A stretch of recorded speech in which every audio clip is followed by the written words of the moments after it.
As National Guard helicopters hover over protesters in Washington and unidentified officers in riot gear expand perimeters around the White House, law enforcement agencies around the country are striking vastly diverse tones in responding to protests.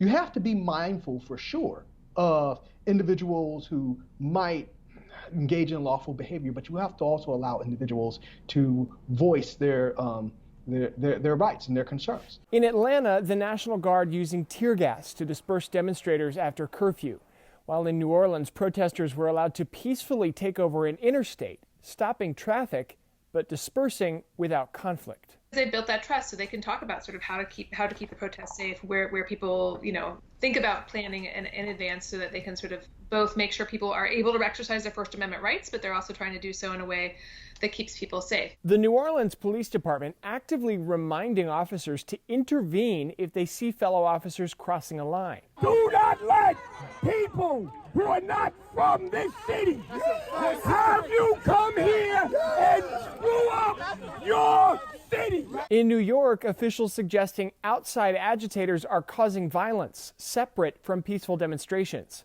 justifying breaking up peaceful protest and enforcing curfews at night. A curfew can be effective.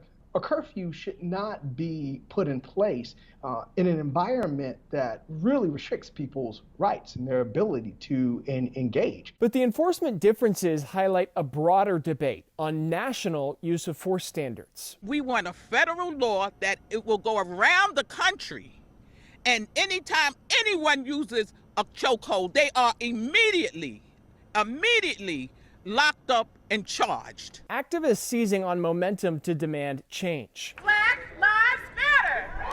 Ending excessive force in police departments and policymakers already announcing potential solutions. We've heard loud and clear that we have to do more to address the police brutality. Colorado considering a 5-part bill to reform accountability systems for officers.